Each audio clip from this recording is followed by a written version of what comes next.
الحمد لله نحمده ونستعينه ونستغفره ونؤمن به ونتوكل عليه ونعوذ بالله من شرور أنفسنا ومن سيئات أعمالنا. من يهده الله فلا مضل له ومن يضلله فلا هادي له، ونشهد أن لا إله إلا الله وحده لا شريك له، ونشهد أن سيدنا ومولانا محمدا عبده ورسوله صلى الله تعالى عليه وعلى آله وصحبه وبارك وسلم تسليما كثيرا كثيرا. أما بعد، فأعوذ بالله من الشيطان الرجيم. بسم الله الرحمن الرحيم. يا أيها الذين آمنوا اتقوا الله وكونوا مع الصادقين. صدق الله العظيم وصدق رسوله النبي الكريم، ونحن على ذلك لمن الشاهدين والشاكرين، والحمد لله رب العالمين. जनाब मोहतरम हज़रत सदर मजलिस दामत बरकातुहुम, स्टेज बानी नूर ज़मुंग मशरान उलमाए किराम और रातलुन की तलबे किराम उलमाए किराम और दी इलाक़े मुअज़्ज़ज़ मुसलमानान मशरान को अस्सलामु अलैकुम व रहमतुल्लाहि व बरकातुहू। वालेकुम अस्सलाम।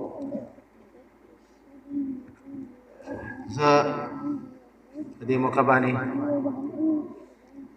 दी मजलिस की तशरीफ़ होड़ो ठोलो उलमाए किरामो तलबे किरामो मशरानो कशरानो शुक्रिया अदा कोम कि यो नहीफ़ आवाज़ बानी अल्हम्दुलिल्लाह गण तादाद बानी तलबा किराम मदारिसना और खौशाना उलमाए किराम मुदर्रिसीन हज़रात ډېر شوق ذوق سره تشریف راوړی دی. الله تعالی دې زموږ تاسو دا ناسته دا اجتماع په خپل دربار کې قبول او منظوره کړي، او چې کوم مقصد دپاره دا اجتماع منعقد شوې ده، الله تعالی د اخلاص سره تقوا سره موږ ټولو ته دغه مقاصد را نصیب کړي، او د دې خیر او برکت دی الله دې علاقې ته دې ملک او ملت ته نصیب کړي.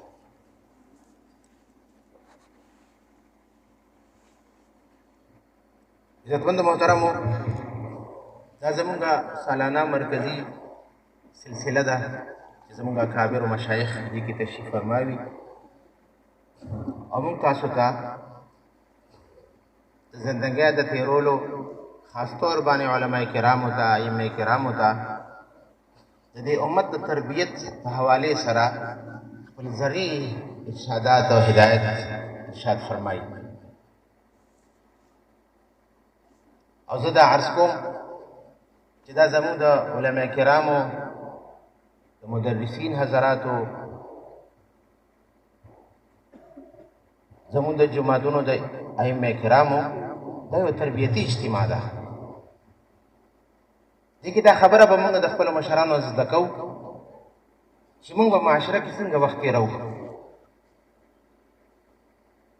د علم عظیم نسبت چې الله پاک موږ تاسو ته نصیب کړی دی، دا مبارک نسبت به ځان دپاره، خپل کور دپاره، خام قبیلې دپاره، خپل علاقې دپاره به دا څنګه مفید نه مفید جوړو.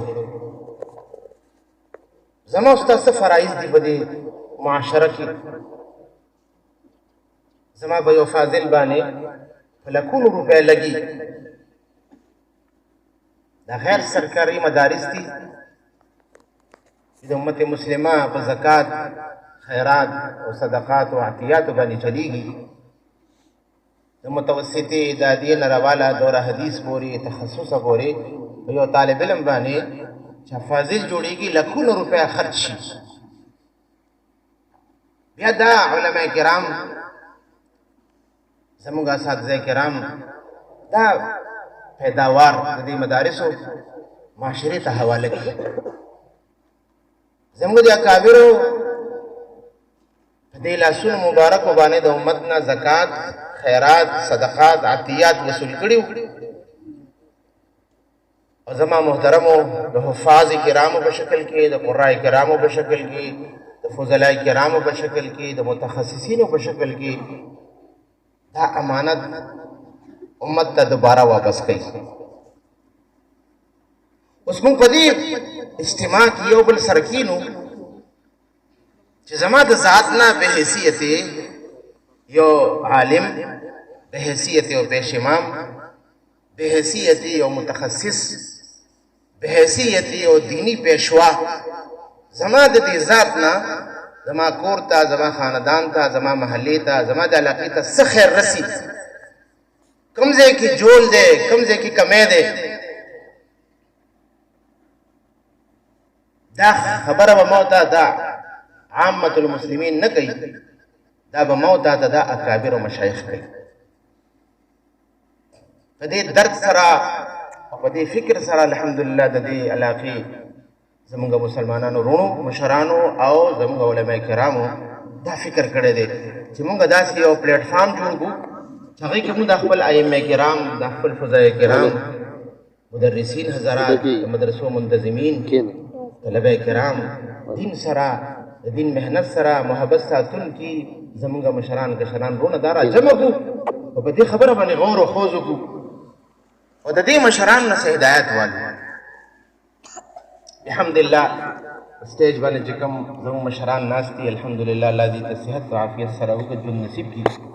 زما مراد د دې حضراتو نه حضرت شیخ الحدیث مفتی سید قمر صاحب دامت برکاتهم، شیخ الحدیث حضرت مولانا قاری احسان الحق صاحب دامت برکاتهم، هغه شانتي زموږ استاد القرا قاری فیاض الرحمن صاحب دامت برکاتهم، حضرت مولانا خیر البشر صاحب دامت برکاتهم، حضرت مولانا سمیع اللہ جان فاروقی صاحب دامت برکاتهم، حضرت مولانا شهاب الدین کوکل صاحب دامت برکاتهم. زما د دې کابرو او مشایخو نه مراد دا حضرات چې الحمدلله موږ ټول پیژنو، دا د موږ سترګو یخوالی دی. الله دې ته صحت او عافیت نصیب کړي. د دې د دعاګانو او د دې د فکر برکت سره موږ نن یو بل سره پیژنو او دې اجتماع کې ناست یو. نو د دې حضراتو په غور و خوض سره مشاورت سره څه خبرې راجمع کړي او دا تاسو ته زه عرض کوم چې زموږ د اجتماع دغه مقاصدو دپاره ده، دغه اغراضو دپاره ده، دغه فکر دپاره ده، دغه درد دپاره ده چې کوم درد د دې مشرانو سینو ته الله نصیب کړی دی. الله دې موږ ټولو ته د دې درد صحیح سره نصیب کړي. ټول نه اول مقصد او غرض دا دی چې موږ تاسو خپلو اکابرو سره، خپلو مشایخو سره، اولیاء الله سره د اصلاح تعلق قایم دی، د اصلاح او د تربیت تعلق قایم دی. مدرسه کې خو طالب علم د استادانو د مبارک سوري لاندې، استادانو د چترۍ لاندې وي. چې کله دی فارغ شي نو زما محترمو عملي ژوند شروع شي. دا دی فاضل ته شاید معلومه نه ده چې اوس دی زیات محتاج دی د خپلو استادانو د طالبه په نسبت سره. اوس عملي ژوند کې دی د خپلو اکابرو، د خپلو مشایخو زیات محتاج دی. حضرت شیخ الحدیث مولانا سلیم الله خان صاحب نور الله تعالی مرقده وقدس الله تعالی سره زموږ د ټولو اکابرو مشایخو استاد په یو موقع کې هغه دا فرمایلي دي، داسې غټه جلسه وه او دا یې فرمایل چې زه الحمدلله زما هغه وخت کې تقریبا 90 سال عمر و، 85-90 درمیان چې زما دومره عمر دی او الحمدلله د درس نظامی تقریبا هر کتاب ما سو کرته تدریس کړی دی. د حدیث پاک خدمت الحمدلله را نصیب کړی دی. د مشکات شریف شرح لیکلې ده او کشف الباری بخاری شریف شرح تفصیلي شرح شاید یو محدث هم هغې نه مستغني نه دی، هغه عظیم الشانه شرح مې لیکلې ده. او مفتی نظام الدین شامزی رحمت الله علیه اور مفتی تقی عثمانی صاحب دامت برکاتو، مفتی رفیع عثمانی صاحب دامت برکاتو، مو دي شخصیات زما شاگردان دي او شاگردان د شاگردانو شاگردان د شاگردانو دریم او څلورم نسل الحمدلله ما ته الله خودلو. د دې ټول ارڅ باوجود زه خپل ځان د داسې نیکو مجالسو محتاج ګڼم. دومره عظیم شانه هستی جامع فاروقی غوندې ادارې مهتمم و شیخ الحدیث د وفاق المدارس العربیه پاکستان صدر او د مخکینی دور کې چې کوم حکومتونه هغه حکمرانانو سره مذاکرات او کم مشکلات هغې سر کړ، الله یې د دې بدلې او صلې هغې ته نصیب کړي او د هغې برکات یې الله موږ تاسو ته نصیب کړي. د دې دومره علم و فضل باوجود فرمایي زه خپل ځان د داسې مجالسو محتاج ګڼم. نو آیا موږ ته به محتاج نه یو؟ انساني فطرت دی. سړی په منبر باندې کینی، د تدریس په مسند باندې کینی، عیدګاه کې او په جنازګاه کې په درسونو کې عمدې متکلم وي. نو دا نفسیات جوړ شي چې بس خلکو له پکار دي چې ما نه استفاده وکړي. دا نفسیات جوړ شي، حالانکه دله پکار دي چې داسې یو ځای ته لاړ شي چې سامع هم جوړ شي. حضرت مولانا ابوالحسن ندوي رحمت الله علیه فرمایي همداسې قسم مضمون چې موږ هر ځای کې متکلم یو، هر ځای کې موږ خبره کوو، داسې یو ځای موږ له پکار دی چې موږ ځان الله کې سامع کړو، اورېدونکی کړو. اول غرض او مقصد دا چې زمونږ د فضلاو، زمونږ د طلباو، زمونږ د ائمه کرامو، زمونږ د مدرسین حضراتو خپلو اکابرو مشایخو سره د اصلاح او د تربیت تعلق قایم شي. دا خبره هم مسلمان نه ضروري ده. یا ایها الذین آمنوا اتقوا الله وکونوا مع الصادقین. اتقوا الله حکم دی تاسو تقوا حاصله کړئ، پرهیزګاري حاصله کړئ، وکونوا مع الصادقین، او تاسو صادقینو سره شئ، متقیانو سره شئ. متقیانو سره، اولیاء سره ربط و ضبط قائم کړئ، د محتاجۍ تعلق قائم کړئ. دا اجتماع د دې اول غرض خپل ځان ته، خپل معزز او محترم علماء کرامو ته، طلبه کرامو ته او عام مسلمانانو ورونو ته دا پیغام او دا دعوت دی چې خپل د اصلاح نسبت چې د خپل اکابرو مشایخو سره قایم.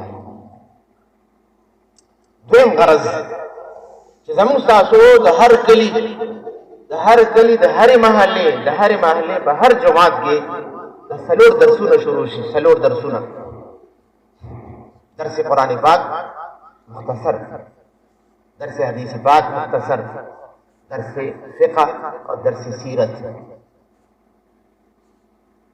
زما یا زما د یو عالم مرګري صرف دا فرض نه دی چې هغه مونځ پړو کی او بس صادر پوګوا چې جمعات نه وځي،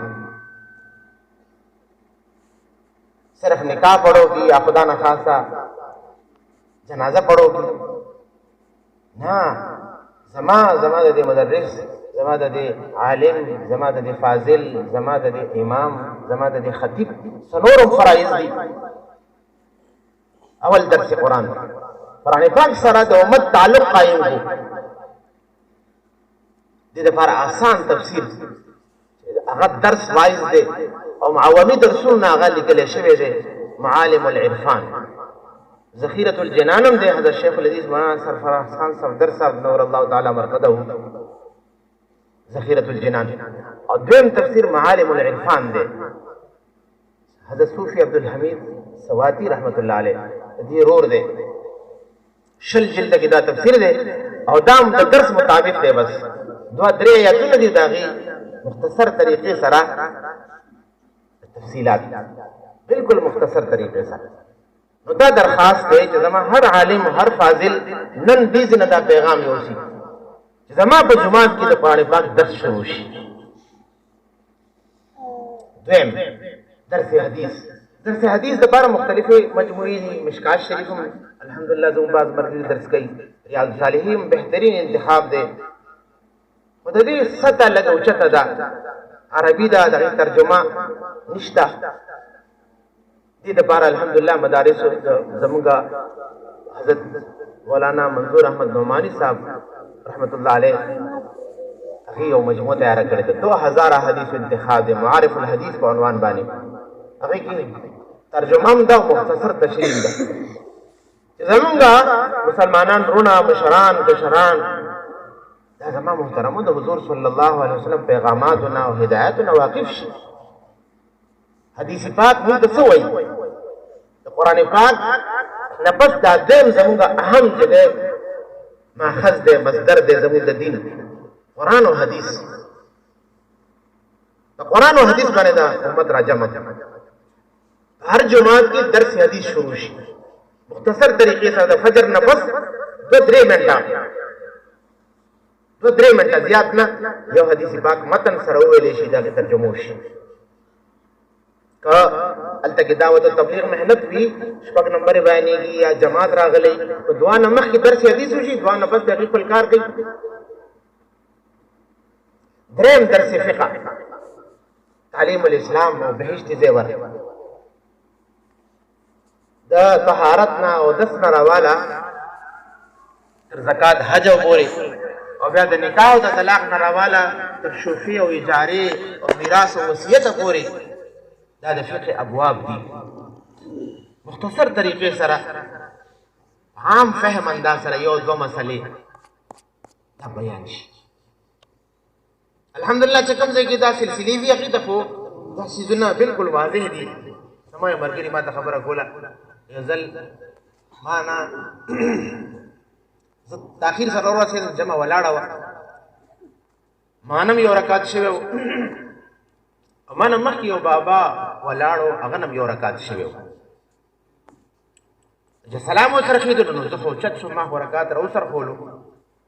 بابا چې دی او فاتح سلام یې وڅرخولو، رکات یې ورڅرخولو، رکات یې ونه کړو د امام د سلام نه پس. چونکې زه د محلې امام وم نو اکثر بې تکلفي وه.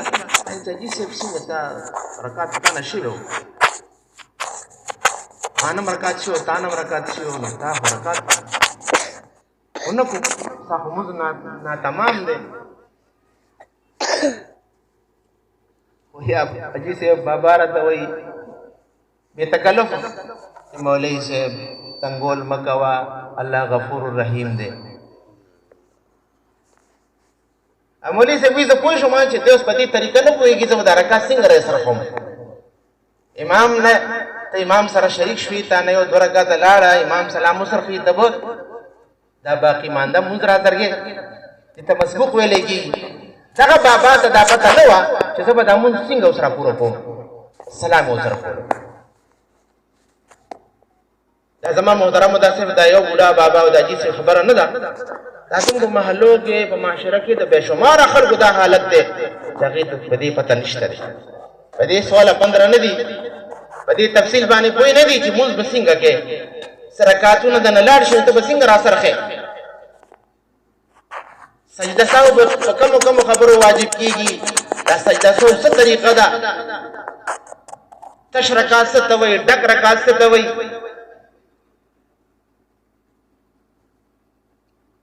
ما ته یو بوډا بابا وایي، سپین ږیری ریټایر سړی دی، یو تپوس درنه کومه، څه تپوس کې دا تش رکعت څه ته وایي او ډک رکعت څه ته وایي. ما په خبره باندې پوه کړو، سوچ مې کولو چې دا ریټایر سړی دی، لکونه روپۍ وګټلې او زرګونو روپۍ پنشن اخلي، ولې دی په تش رکعت او په ډک رکعت پوه نه شو. زما محترمو درس فقه، تعلیم الاسلام او بهشت زیور، تفصیل بهشت زیور نه، مختصر درس فقه. او 4 نمبر کې درس سیرت د رسول الله صلی الله علیه وسلم د ژوند مبارک حالات. دا 4 درسونه د دې ورځې تقسیم شي، اوقات تقسیم شي، او داسې طریقه باندې وچلولی شي چې خلک هم تنګ نشي، او دا یو اهم پیغام، یو اهم فریضه هم چې دی هغه ادا شي او امت ته پیغام ورسي. دا زمونږ د دې اجتماع دویم مقصد دی.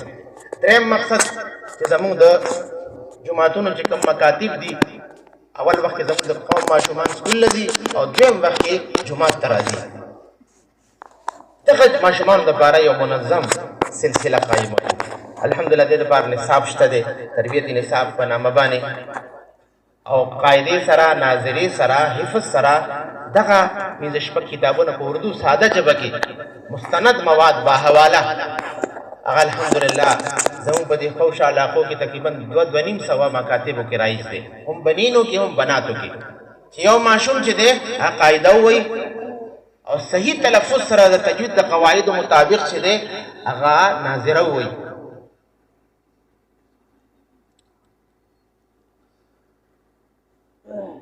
تجوید مطابق ناظره ووایي او دې سره سره بنیادی عقایدو نه خبر شي، بنیادی فرایضو نه خبر شي، حقوق الله نه خبر شي، حقوق العباد نه خبر شي. الحمدلله دې پنډال کې مختلف ځایونو کې دا فلیکسونه لګېدلي دي، تاسو د اجتماع نه پس دا وګورئ او زما محترمو په دې باندې غور وکړو چې زموږ د کلي، زموږ د محلې د هر کور هر ماشوم صحیح قرآن پاک ویلو والا جوړ شي، هم بنین هم بنات. څلورم غرض او مقصد دا دی چې زمونږ د سکول کالج او یونیورسټۍ چې کوم زمونږ مسلمانان رونه دي، یا ملازمت پیشه ملګري دي یا زمیندار ټایپ ملګري دي، هغې دپاره تعلیم بالغان په طور باندې مختصر کورسونه پړو کړو. دې دپاره الحمدلله باقاعده نصاب مرتب شوی دی او هغه همدې تربیت نصاب ادارې چې دی چاپ کړی دی. دغه علما کرامو ته درخواست دی چې دا شارټ کورسونه په مختلفو موقعو کې په مختلف انداز باندې مختلف ځایونو کې جماعتونو ماحول کې دا مختصر کورسونه پړو کړی شي. پنځم مقصد دا دی چې زموږ د عالم اسلام موجوده عالمي تحریک دعوت و تبلیغ تحریک دی، الحمدلله الله دې حفاظت وفرمایي. دې تحریک سره ربط و ضبط قائم کړو، د دې پشتیبان جوړ شو، د دې حوصله افزایي وکړو، د دې سرپرستي وکړو. دا زما محترمو دغه تبلیغ ملګري دا زموږ د جماعتونو د امامانو پشتیبان دي. دغه تبلیغ ملګري په گشتونو کې زموږ د علماء کرامو ته مجمع جمع کوي، دې سره د اعتماد تعلق قایم کړو. د 100% د دې په نظام باندې نشو چلېدی نو څه درجه کې د دې سرپرستي او د دې مرسته وکړو. او دغه شانتې شپږم مقصد دا دی چې زموږ په دې خوشا کلو کې الحمدلله د بناتو مدارس دي، الله دې د ټولو مدارسو سره د حفاظت وفرمایي. دغه زما محترمو محتاط طریقې سره وچلو او د دې چې کوم پیداوار دی، فاضلات دي، قاریات دي، هغه په محلو کې په مکاتبو کې مشغولې کړو. دغه فاضلات دي، دغه قاریات دي ضایع نشي، ډېر غټ محنت کېږي الحمدلله او ډېر صلاحیت والا افراد تیارېږي. ضرورت د دې خبرې دی چې دغه جامعاتو په نګرانۍ کې په هر کلي کې د هر کلي په هره محله کې مکاتب قایم شي چې زنانه لرې نشي تللی، وړې وړې ماشومان یې لرې نشي تللی. دا زموږ د دې اجتماع شپږم مقصد دی. او اووم مقصد دا دی چې موږ په خپلو کلو کې خپلو علاقو کې اسلامي طرز باندې سکولونه قایم کړو، اسلامي طرز باندې اسلامي لباس کې اسلامي ماحول کې سکولونه قایم کړو. زما د قوم ضرورت بهترین ساینسدان دی، زما د قوم ضرورت بهترین ډاکټر دی، زما د قوم ضرورت بهترین انجینیر دی، زما د قوم ضرورت محب اسلام او محب وطن باشنده او شهری دی. زما د قوم ضرورت پینټ نه دی، زما د قوم ضرورت پتلون نه دی، زما د قوم ضرورت دغه دی. اسلامي ماحول والا سکولونه قایم کړو، هغې دپاره نصاب شته الحمدلله. د خوشا فلکسونو کې تاسو وګورئ، زما د ښي طرف ته چې کوم فلکس لګېدلی دی هغې کې د سکول نظام دی، رابطه نمبر هم دی.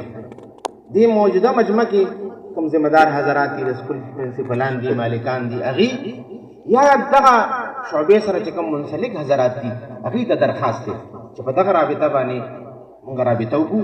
ایمیل هم دی او د نور تفصیلات هم ذکر دي هغې کې، تاسو ته به په ایمیل باندې هغه تفصیلات میلو شي. دې اوو اغراض و مقاصدو لپاره مونږ تاسو راجمع یو د دې مشرانو په سرپرستی کې چې زمونږ د هر ملګري عالم، فاضل، امام، مدرس، طالب علم یا عام مسلمان تعلق اهل الله سره قایم شي. زمونږ په هر جمعات کې درس قرآن، درس حدیث، درس فقه، درس سیرت شروع شي خپل تفصیل سره چې بوج هم جوړ نشي، عوام هم تنګ نشي او عوام یو اهم بنیادي ضرورت هم پوره شي. زمونږ د بنینو د بناتو مکاتب چې دی هغه فعال شي، یو نظام او نصاب لاندې راشي. او دغه شانتې زمونږ عام مسلمانانو دپاره، بالغ حضراتو دپاره، سکول کالج طبقې دپاره، زمیندار او ملازمت پیشه طبقې دپاره تعلیم بالغان په طور باندې نصاب پړو شي، شارټ کورسونه پړو شي. دغه شانتې زمونږ دعوت و تبلیغ سره د اعتماد تعلق قائم شي او د بناتو مدارس چې هغه مرتب شي او د هغې نګهداشت وشي، د هغې تاثیر او فواید دایره چې دی وسیع نه وسیع شي او اخري هدف او مقصد چې اسلامي طرز باندې سکولونه قایم شي. په دې اغراض او مقاصدو باندې ستاسو اتفاق شته؟ د کومو حضراتو به دا اراده کې انشاءالله تعالی دا مقاصد به ځان سره وړو او انشاءالله خپل علاقو کې به دې باندې کار کوو. الله دې ستاسو دا راتګ قبول کړي، د الله څخه د الله په ډېر څه باندې قبول او منظوره کړي. الله دې موږ تاسو نه راضي شي. واخر